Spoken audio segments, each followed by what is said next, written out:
오늘 우리에게 주시는 하나님의 말씀은 예레미야 25장의 말씀입니다.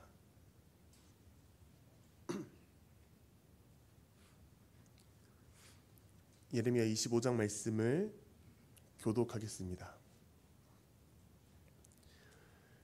유다의 왕 요시야의 아들 요야김 넷째 해 곧 바벨론의 왕 느부갓네살 원년에 유다의 모든 백성에 관한 말씀이 예레미야에게 임하니라.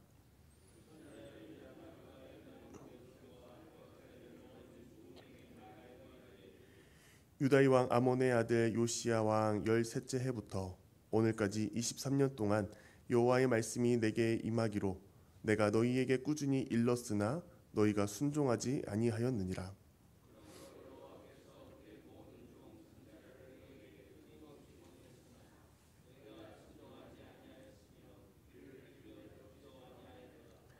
그가 이르시기를 너희는 각자의 악한 길과 악행을 버리고 돌아오라. 그리하면 나 여호와가 너희와 너희 조상들에게 영원부터 영원까지 준 그 땅에 살리라.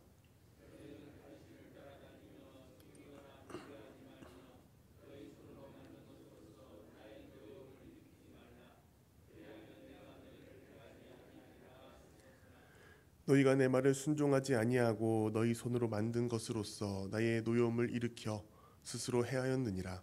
여호와의 말씀이니라.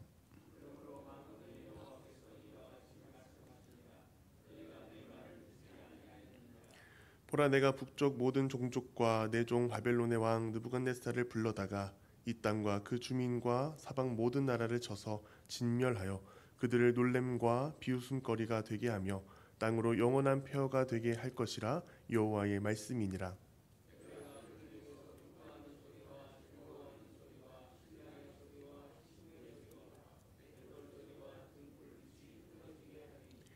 이 모든 땅이 폐허가 되어 놀랄 일이 될 것이며 이 민족들은 70년 동안 바벨론의 왕을 섬기리라.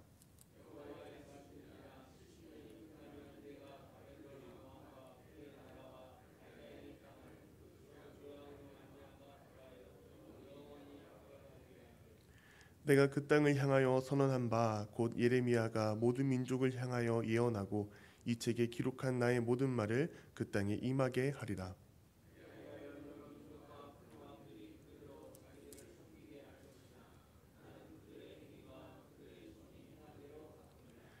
이스라엘의 하나님 여호와께서 이같이 내게 이르시되 너는 내 손에서 이 진노의 술잔을 받아가지고 내가 너를 보내는 바 그 모든 나라로 하여금 마시게 하라.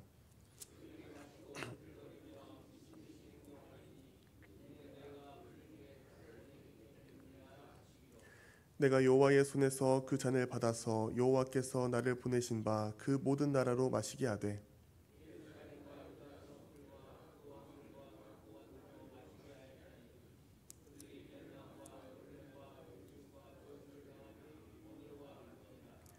또 애굽의 왕 바로와 그의 신하들과 그의 고관들과 그의 모든 백성과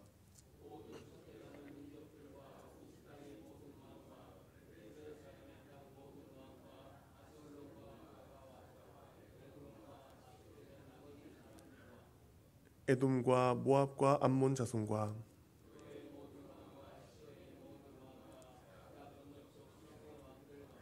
드단과 데마와 부스와 살적을 깎은 모든 자와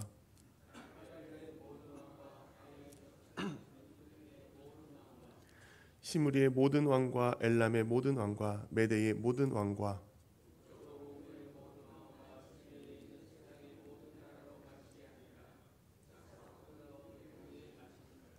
너는 그들에게 이르기를 만군의 여호와 이스라엘의 하나님의 말씀에 너희는 내가 너희 가운데 보내는 칼 앞에서 마시며 취하여 토하고 엎드려져 다시는 일어나지 말아라 하셨느니라.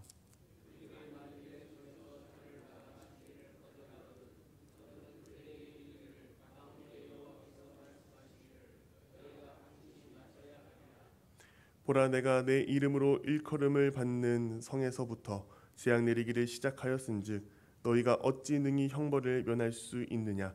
면하지 못하리니 이는 내가 칼을 불러 세상의 모든 주민을 칠 것임이라 하셨다 하라. 만군의 여호와의 말씀이니라.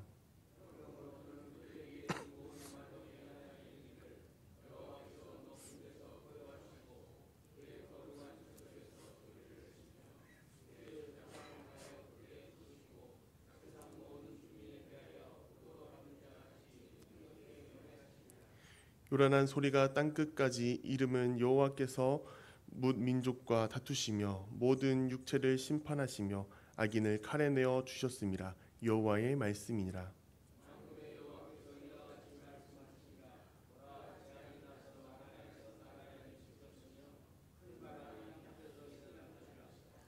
그날에 여호와께서 죽임을 당한 자가 땅이 끝에서 땅 저 끝에 미칠 것이나 그들을 위하여 애곡하는 자도 없고 시신을 거두어 주는 자도 없고 매정하여 주는 자도 없으리니 그들은 지면에서 분토가 되리로다.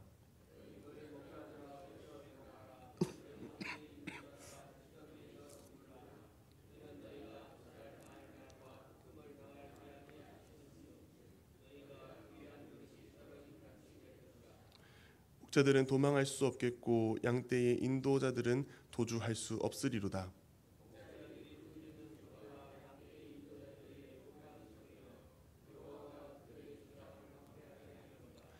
평화로운 목장들이 여호와의 진노하시는 열기 앞에서 적막하게 되리라. 그가 젊은 사자같이 그 굴에서 나오셨으니 그 호통치시는 분의 분노와 그의 극렬한 진노로 말미암아. 아멘.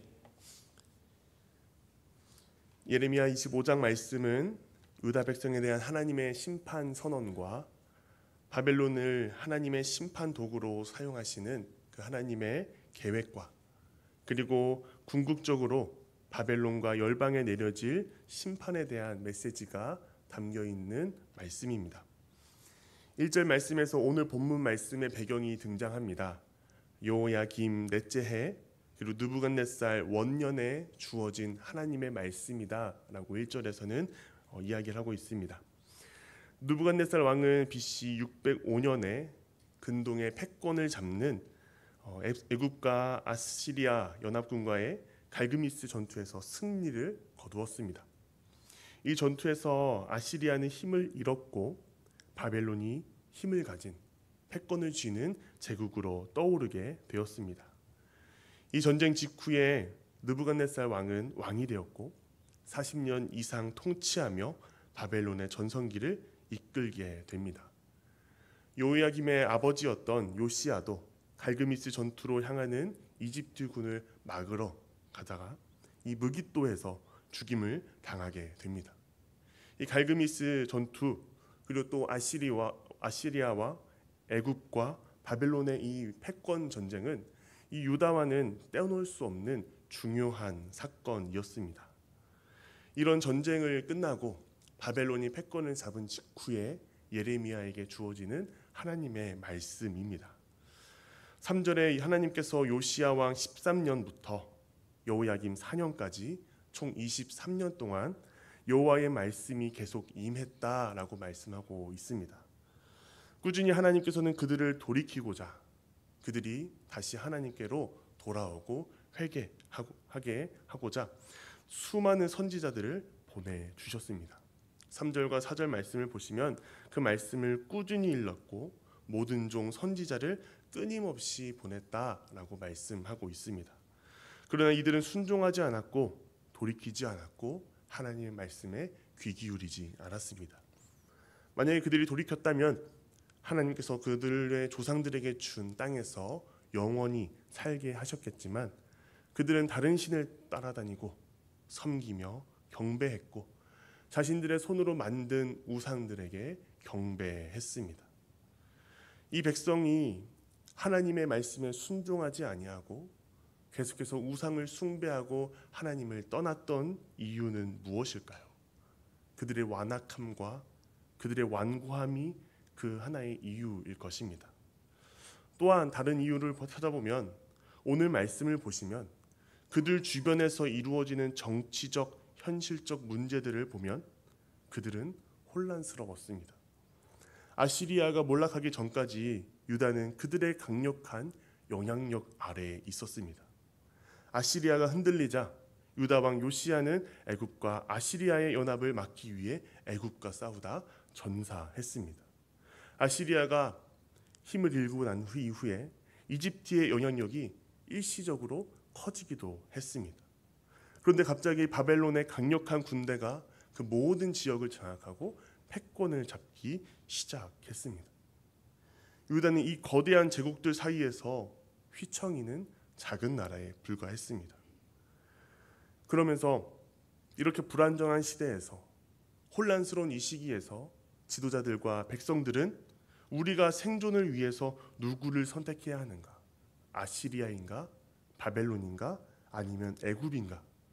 이런 지극히 현실적인 고민에 직면했을 것입니다. 그런데 바로 그 시점에 예레미야는 하나님만을 신뢰하라, 회개해라, 너희가 하나님께로 돌아와라 라고 선포합니다. 이는 당시 사람들의 상식이나 정치 논리로는 도저히 이해되지 않는 메시지였을 것입니다. 이런 맥락에서 보면 예레미야의 예언은 단순히 영적인 회복, 영적으로 하나님께 돌아가는 것일 뿐만 아니라 정치, 경제, 군사적 생존을 건 현실의 위기 한가운데서 요구되는 믿음의 결단이었습니다. 그러나 백성들은 예레미야의 말을 듣지 않고 현실을 따르고 현실의 안위를 따르는 쪽을 선택했습니다. 하나님의 말씀은 비이상적이고 비현실적으로 여겼으며 이방 나라들의 정치 세력에 종속되면서 그들을 따르고 그들의 나라의 신을 받아들이고 그들의 제의 문화를 받아들였습니다. 애굽에 기대면 애굽의 신들이 들어왔고 애굽의 제의 문화가 들어왔고 애굽의 문화가 들어와 그들은 애굽 신에 숭배하고 경배했습니다. 바벨론과 동맹을 맺고 아시리아와 동맹을 맺으면 바벨론식의 종교, 아시리아의 가치관, 또한 그들의 제의 문화가 예루살렘 안으로 들어왔습니다. 결국 그들은 현실을 의지했습니다.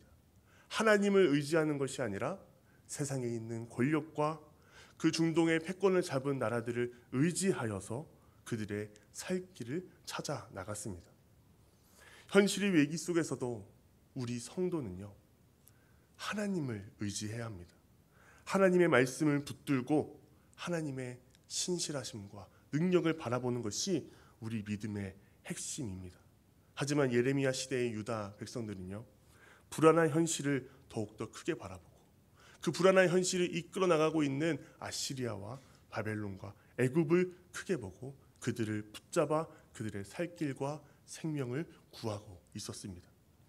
하지만 하나님의 신실하심은 작게 보았습니다. 언제나 하나님의 선택된 백성으로 그들을 지키시고 보호하시는 하나님의 신실하심과 보호하심은 작게 여긴 결과 그들은 결국 그들이 의지했던 바벨론에 의해 아니면 그들이 의지했던 다른 국가들에 의해 멸망을 맞이하게 됩니다.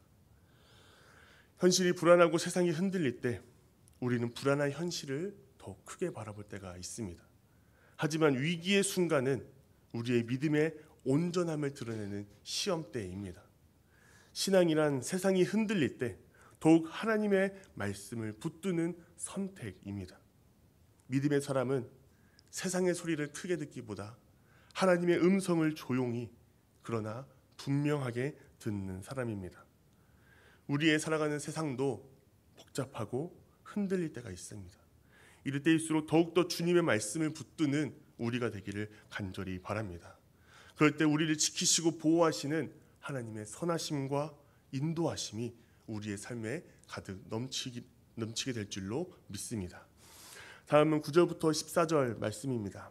9절부터 14절은 바벨론을 들어쓰시는 하나님의 예언에 대한 말씀이 이어집니다. 하나님께서는 바벨론을 들어서 모든 나라들을 치실 것이다 라고 말씀을 합니다. 유다와 주변 나라들을 바벨론의 손에 넘기시고 이 땅이 황폐하게 되면 70년간 바벨론의 통치를 받게 될 것이다 예언하고 있습니다. 70년이 차면 바벨론도 심판을 받을 것이고 이 갈대아 사람들의 땅도 그들의 죄로 말미암아 멸망하게 될 것이며 바벨론이 여러 민족에게 행한 대로 갚을 것이다. 유다의 멸망과 함께 그들을 멸망시킨 바벨론도 함께 멸망시키시겠다라는 말씀을 하고 계십니다. 15절부터 29절은 여호와께서 모든 나라에 내리시는 진노의 술잔에 대해 말씀합니다. 예레미야가 열방에게 진노의 술잔을 마시게 하는 상징적 행위를 합니다. 유다를 포함한 많은 나라들이 이 잔을 마시게 되고 비틀거리게 되고 미친 듯이 행동하게 된다라고 말씀을 합니다. 이는 하나님의 심판이 많은 나라들에게 임하게 될 것임을 상징적으로 보여줍니다. 30절부터 38절은 하나님께서 모든 주민에게 심판을 내리시고 땅의 끝에서 저 끝까지 칼이 있을 것이고 지도자들과 왕들은 목자와 같으며 그들은 도망하지 못하고 하나님의 심판을 받을 수밖에 없는 존재들이다 말씀하고 있습니다. 이 8절까지 하나님께서 그들을 심판하실, 유다를 심판하실 것을 말씀하신 이후에 9절부터 38절은 하나님의 절대적인 주권 아래 이어지는 역사적인 심판, 열방을 향한 심판을 다루고 있습니다. 이 9절부터 38절의 말씀을 보시면은 모든 역사, 인류를 주관하시는 그 역사를 이끌어 가시는 하나님의 신실하심과 능력에 대한 내용을 우리에게 주어집니다. 25장 9절 말씀을 보시면은 바벨론 왕을 내 종이라 부르십니다. 이 느부갓네살 왕은 이방 왕이고 유대 사람들 입장에서는 그들은 완전한 하나님의 선택을 받지 못한 사람들이었습니다. 하지만 이방 왕이지만 이방 나라의 왕이지만 하나님께서 선택하시면 하나님이 들어쓰시는 하나님의 도구가 된다라고 말씀을 하고 있습니다. 하나님께서는 이방 제국의 모든 권세까지도 주권적으로 다스리신다라는 선포의 말씀입니다. 그리고 25장 11절에서 12절 말씀을 보시면은 하나님은 징계의 시간까지 정확하게 정해 놓으셨습니다. 70이란 숫자가 70년이라는 숫자가 의미적인 숫자가 아니라 상징적인 숫자가 아니라 하나님의 심판과 회복을 위한 정확하게 정해진 시간이었습니다.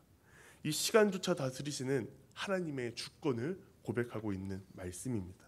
나라의 흥망성쇠, 사람의 생사화복, 그 모든 것들이 하나님의 시간표 안에 운행되고 있음을 우리에게 들려줍니다. 25장 15절부터 29절에는요. 열방의 진노의 잔을 돌리시는 하나님을 바라보게 됩니다. 유다뿐만 아니라 바벨론뿐만 아니라 온 나라의 문명, 모든 나라의 운명까지도 다스리시는 하나님의 주권적인 능력이 나타납니다. 30절과 38절은 온 땅의 왕들을 심판하십니다. 권력이 있다라고 얘기하고 또한 패권을 쥐고 있다라고 얘기했던 그 왕들과 지도자들도 하나님의 진노를 피할 수 없으며 재앙과 전쟁, 멸망과 황폐함을 통해 그들을 심판하시겠다라고 말씀을 하십니다. 이 말씀들은 세상이 많이 복잡해지고 우리를 흔들 때도 있지만 우리가 더욱더 말씀을 붙드는 자들이 될 수 있는 근거를 우리에게 제시해 줍니다. 하나님께서는 우리의 개인적인 삶뿐만 아니라 열방의 역사, 세계의 질서, 한 나라의 흥망과 성쇠까지 직접 운행하시고 다스리시는 분이다라는 것을 우리에게 들려줍니다. 우리가 걷는 작은 걸음 하나, 또한 우연처럼 보이는 선택 하나, 그리고 국가와 민족의 흥망성쇠조차도 결코 우연이 아니라 모두 하나님의 완전한 섭리 안에 있는 여정이다라는 것을 우리에게 들려줍니다. 우리가 보기에는 세상은 혼란스럽고 어지러워 보이며 정치는 흔들리고 미래는 안개 속처럼 불투명해 보일 수 있습니다. 하지만 그 모든 혼란과 불확실성의 이면에는 하나님께서 조용히 그러나 정확하게 일하고 계시는 질서가 있습니다. 지금도 하나님께서 보이지 않는 손으로 선한 뜻을 이끌어 가십니다. 실수가 없으신 하나님께서, 늦지도 않으신 하나님께서 결코 가만히 있지 않으시며 침묵 속에 계시지 않으시며 우리의 삶을 언제나 선한 방향으로 이끌어 가신다는 것을 우리는 바라보아야 합니다.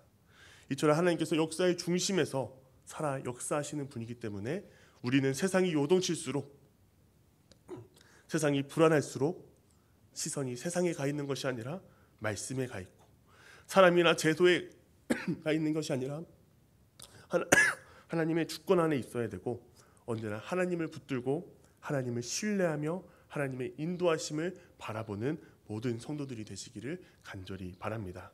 오늘 하루를 살아가시면서 세상의 모든 역사를 주관하시는 하나님, 우리의 모든 생사화복을 주관하시는 하나님, 모든 역사에 주관자, 나라의 흥망성쇠를 주관하시는 하나님을 더욱더 의지하고 말씀을 붙들며 기도하고 신앙으로 세상을 이기는 성도들이 되시기를 간절히 바랍니다.